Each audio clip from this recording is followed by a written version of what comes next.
मतलब वो सेंस में मत लेना कि 2-2 घंटे 4-4 घंटे बस लगे पड़े हो।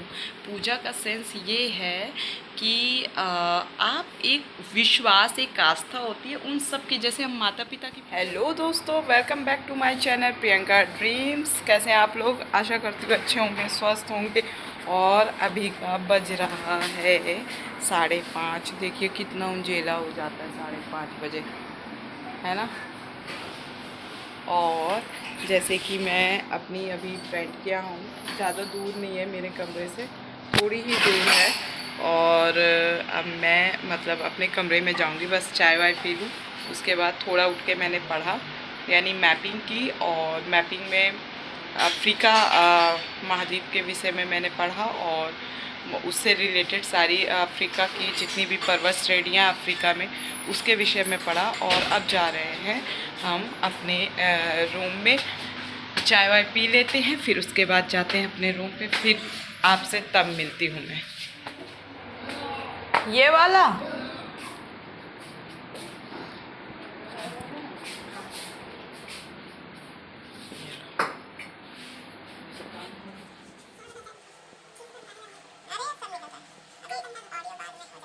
करना कैसा होता है? हाँ हाँ, कोनो दिन हम अपने का ना गरीब घोषित कर दूँ मैं पूरी तरीके से। शाबाश बेटा, बहुत बढ़िया। उसमें बुराई क्या है? हाँ बता, सब लोग कई लोग फेसबुक के हैं, इंस्टाग्राम के जो हैं, अभी सरकार 1000 बेरोजगारी भत्ता दे दे, तो सब गरीबों के लिए कह रहे हैं कि सब ये अपने उसमें गरीबी गरीबी कहती है, हम नॉर्मल स्टूडेंट टाइप इतना बेहतर खाना खाती है, इतना वो। अरे यार खाना बना। अब यहाँ मैं अपने कमरे में जा रही थी और देखिए रास्ते में गलियों का क्या हाल हो रखा है। हर एक गली में, अधिकतर गली में ये हाल हो रहा है। ये देखिए किस तरीके से नीचे पाइपलाइन पड़ती है, ये देखिए पूरा प्रोसेस है। अभी पीने वाले पानी का पाइपलाइन है या बोरिंग वाले का, ये तो पता नहीं मुझे, मतलब एमसीडी वाले का। तो ये पूरा काम हो रहा है नीचे पाइप डालने का। अब सोचिए कि आने जाने की जगह नहीं है किसी भी तरीके से, इसी के पहाड़ के ऊपर चढ़ के जाना पड़ता है। कहाँ से आते हैं? 6:30 बजे देखिए कितनी धूप हो जा रही है सुबह के ना। तो सोचिए दिल्ली में कितनी गर्मी पड़ रही है। अब इसमें 2 दिन पहले पानी बरसा था, लेकिन अब बड़ा तपिश है, यानी तपन है। और ये देखिए किस तरीके से इसमें प्रोसेस चल रहा है नीचे। ये मैंने यहाँ पे बताया, दिखा दिया है कि ऐसे पाइपलाइन पड़ता है नीचे, इस तरीके से। ये गड्ढा हो रखा है, गटर जो भी कह सकते हैं, पाइपलाइन बिछाने के लिए सारा प्रोसेस हो रखा है। और ये पूरी गली ख़राब हो रखी है। ऐसे करके कई गलियां हैं जिनमें इस तरीके का ऐसा प्रोसेस चल रहा है।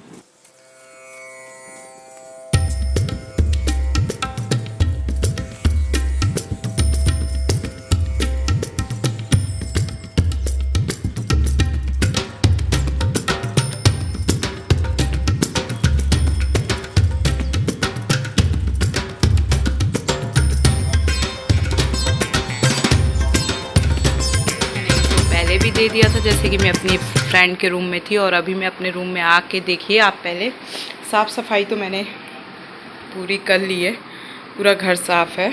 और उसके बाद मैंने नहा धो के पूजा पाठ भी कर लिया अपना।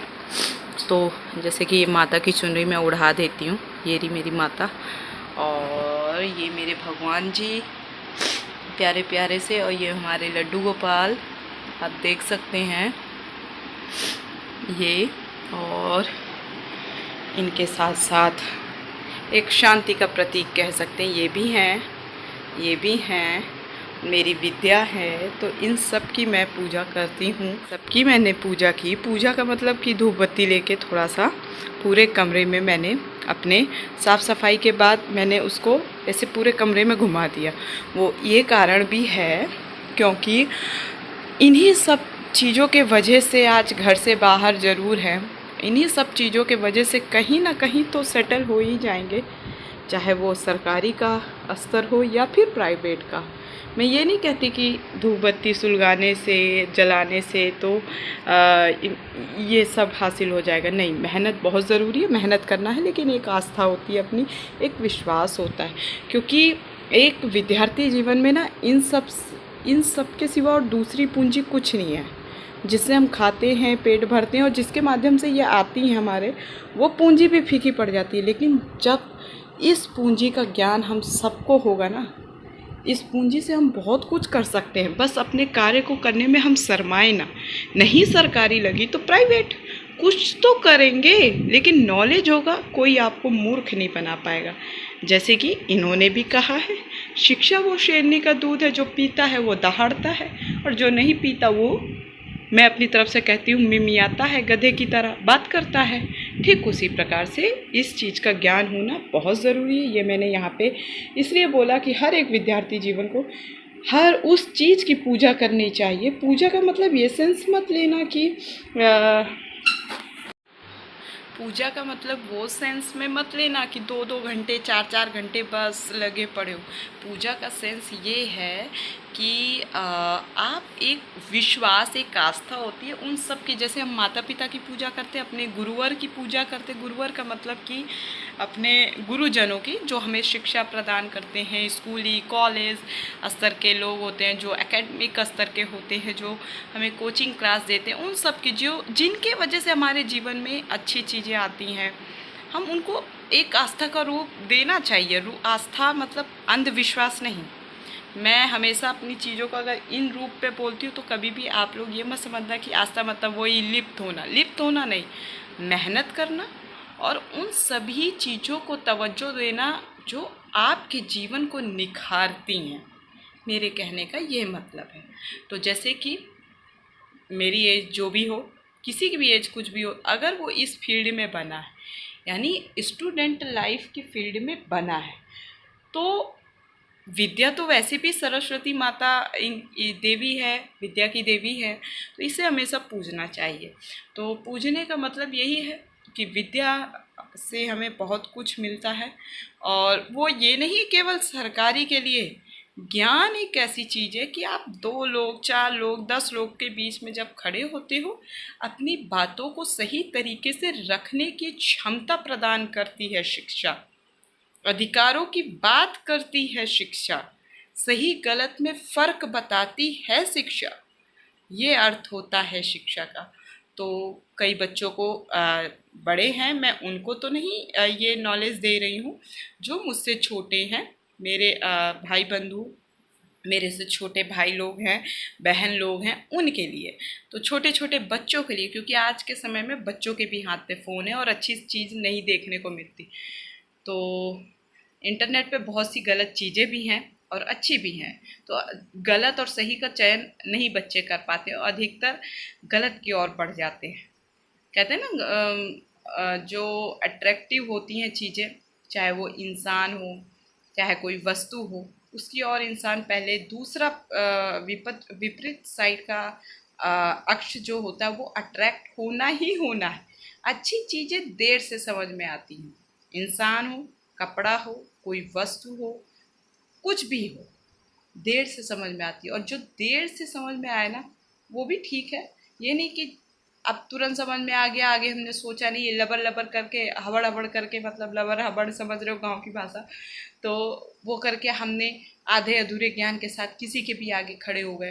तो वो चीज़ें, मेरा मतलब कुल यही है, एक आस्था के ऊपर मैंने ये चीज़ बोली।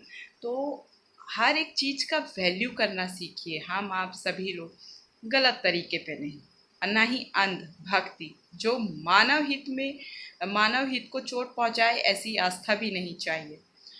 मानव हित में हो, क्योंकि हम सभी लोगों से न देश विदेश सब बने हैं, सबकी अपने अपने धर्म है, अपने अपने धर्म गुरु हैं, अपनी अपनी एक आस्था है, उनको बिना ठेस पहुंचाए। और सबसे सर्वोपरि आस्था से भी ऊपर है मानव हित। किसी इंसान का एक बार के लिए पूजा ना करो, वो चलेगा। भगवान ये नहीं कहते हरे राम या अल्लाह करके पूजो, नहीं। आप अपने सामने खड़े व्यक्ति, किसी बच्चे, किसी महिला, किसी वृद्ध या फिर अपने समान के व्यक्ति के लिए आप कभी गलत ना सोचें। और छोटे छोटे ज़मीन विवाद हो जाते हैं, लोग एक दूसरे को गोली मार देते, कई सारी खबरें देखने को मिलती हैं। बहुत से विवाद हो जाते हैं, भाई भाई को नहीं समझता, बाप बेटे को नहीं समझता, बेटा बाप को नहीं समझता, कई सारी चीज़ें हैं, कई आडंबर है। तो ये सारी चीज़ें सोचने के बजाय हम आगे कैसे बढ़ें, हमेशा आर्थिक रूप वाली चीज़ों को पहले तवज्जो देना चाहिए। और सबसे बड़ी बात कि किसी का हित नहीं मार, किसी का चीज़ नहीं मारनी चाहिए जीवन में। और अगर आप जानबूझ के लालच दिखा रहे हो दूसरे की चीज़ में, तो सबसे पहले ये नहीं कि आपको पता है कि वो हम गलत कर रहे हैं, गलत चीज़ की डिमांड कर रहे हैं, लेकिन फिर भी हम लालच दिखाए पड़े, तो वो चीज़ नहीं करनी चाहिए। कुल मिला के ये मेरा तरफ से एक उद्देश्य रहा बातों को बताने का, जो बात मैंने कही। कुल मिला के हमें अपने जीवन को एक ऐसी विचारधारा में डालना चाहिए, ऐसी मतलब हीन भावना, हिंसात्मक वाली चीज़ें हटाने के। अगर मान लो कोई इंसान है आपको ज़बरदस्ती हिंसात्मक रूपी चीज़ें दिखा रहा है या बोल रहा है, तो आप हट जाइए शांतिपूर्वक, छोड़ दीजिए उसको। क्योंकि आप भी बहस करेंगे या मैं हूँ, कोई भी हो, बहस करेंगे तो वो चीज़ें बढ़ती है और मानसिक पीड़ा होती है। तो कोई व्यक्ति अगर अपने से छोटों को ये चीज़ सिखाता है, बताता है, तो यानी उसने एक्सपीरियंस किया हुआ है, तभी बता रहा है ना। तो कुछ ना कुछ चीज़ें ऐसे घटित हुई है, चाहे वो मैं बता रही तो मेरे जीवन में कुछ हो। तो इंसान तभी नॉलेज थोड़ा बहुत देता भी है जो सीखा होता है अपने जीवन से, अपने से छोटों को देता है। तो कुल मिला के किताबों का ज्ञान होना बहुत ज़रूरी है, उसमें लिखे अक्षरों का और सही ज्ञान। उल्टी सीधी किताबें भी नहीं पढ़नी है जो एक पक्षीय आधार पे बात करे, है ना। तो कुल मिला के मेरा यहाँ ये कहने का मतलब था। और चलिए आज के दिन की शुरुआत होती है, ये व्लॉग मैं यहीं ख़त्म कर रही हूँ।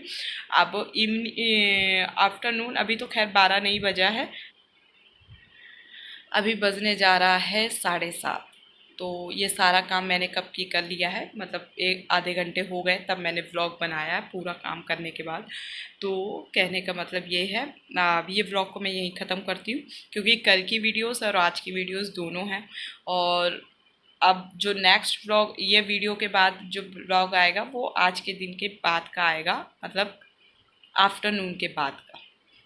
और आप लोगों को ये व्लॉग कैसा लगा, मैं ये व्लॉग यहीं ख़त्म कर रही हूँ। आप लोग को ये व्लॉग कैसा लगा आप लोग कमेंट सेक्शन बॉक्स में ज़रूर बताना। तब तक के लिए जय हिंद, जय भारत, वंदे मातरम।